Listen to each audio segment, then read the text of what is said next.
लो जी आ साडा high school जनाब क्या शानो शौकत है इहदी जी। हाँ जी पुराने दौर आबा साहब चेते आ गए। सारा नानकसर का व्यू है जी। देखो जनाब हाँ जी बड़ी तरीक है जनाब पाकिस्तान बनने तो पहले दी गल्लां। लो जी जनाब आबद भाई नूं मैं फरमाइश की थी कि मोड़ला यार हाई स्कूल वाल नूं ते नानकसर आ गया जनाब। ये पहले दौरां दा नानकसर है जनाब। हुण गौरमेंट हायर सकैंडरी स्कूल है तो आबद ने कहा जी ठीक है जनाब आप अपनी यादां भी ताज़ा करते हैं। इत्थे अज एक प्रोग्राम सी टीचर एक रिटायर हो रहे थे जी अलविदाई पार्टी थी उन्होंने ते असी मौके तो फायदा उठाते हुए असी आख्या जी कि असी भी अपना ब्लॉग तैयार कर लीए जनाब। ते असी जो ही सानू मौका मिले जनाब तो असी अपना नानकसर जिहड़ा जी स्कूल वो दिखाना शुरू कर दिता जिहड़ा कि मौजूदा हुण government higher secondary school Harappa जनाब। ते यह गुरुद्वारा जिहड़ा बनया होया वो भी दिखा रहे हैं तुहानू। यह देख सकते हैं माशाअल्लाह बड़ा पक्का ते बेहतरीन हजे दी हालत है। और रंग रोगन पेंट देख सकते हैं तुसीं। ये अंदरला हिस्सा जी ते इहदे बारे च ये कहा गया कि गुरु नानक साहब जिहड़े सी जी वो इत्थे उन्होंने स्टे की थी यह जगह से जनाब। यह देख सकते हैं सारा अंदर ए गुंबद जिहड़ा वा ओदी अंदरली सतह जनाब। हाँ जी ते तुहानू दिखा रहे हैं। ये सानू मौका मिलिया सी असी अगे पिंड जाना सी जी खैरियां दी बस्ती च ते रास्ते दे विच ही ये साडा गौरमेंट हायर सकैंडरी स्कूल आंदा जी। ते असी मौके तो फायदा उठाते हुए कहा कि जी उत्थे भी जिहड़ा वा स्कूल दिखा दिए जनाब।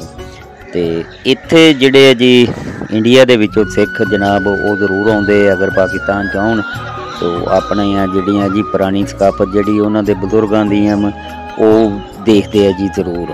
क्योंकि इत्थे दा उन्हां नूं भी पता वा कि इत्थे साडे बाबा गुरु नानक सरकार ने भी स्टे किया सी ते इस करके वो हड़प्पे नाल बहुत प्यार करते हैं जी। और बड़ा खुश होंगे है इत्थे अपनी पुरानी सकाफत देख के वो और तारीफ करते हैं कि पाकिस्तान वालियां ने मियाँ बड़ी संभाल की है और देखभाल की है। ते बेहतरीन सोहनी लोकेशन बनी हुई है जी साडे government higher secondary school Harappa दी।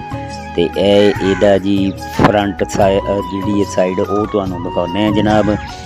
ते बहुत ही अच्छा स्कूल का नक्शा जी ए देख सकते हैं तुसी कि गुरुद्वारा टाइप नक्शा जी इहदा हुण तक भी सारा।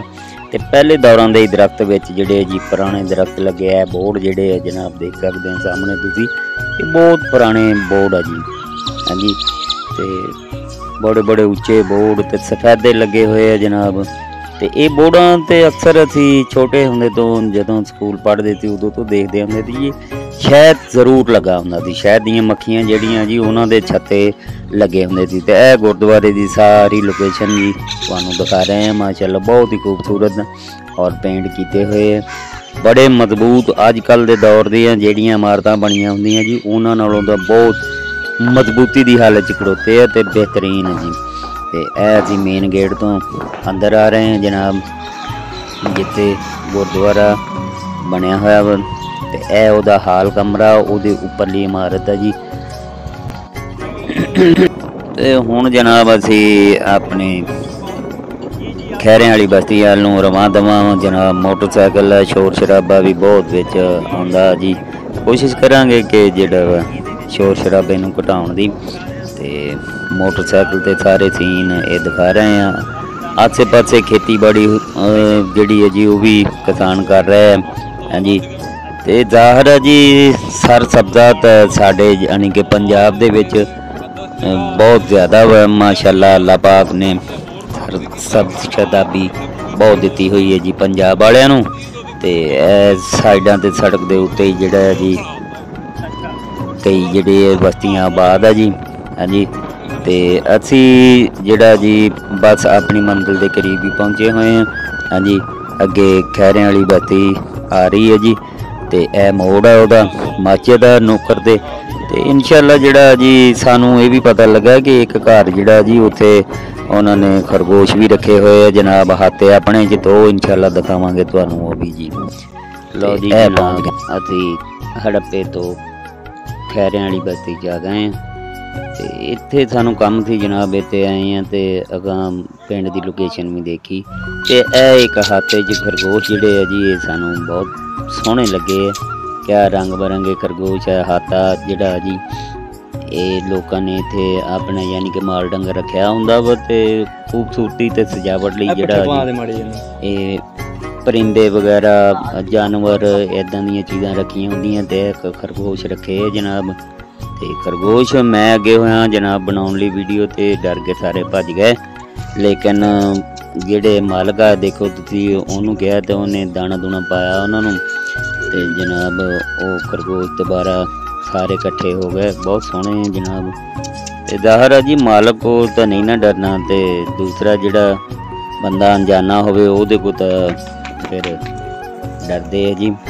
ते मालक दे नाल रोज़ जिहड़े है जी फुल मिल गए हुंदे ते जानदे भी ये सानू दाना पानी दिंदा वा ते इस करके वो मालक ना गिजे हुंदे।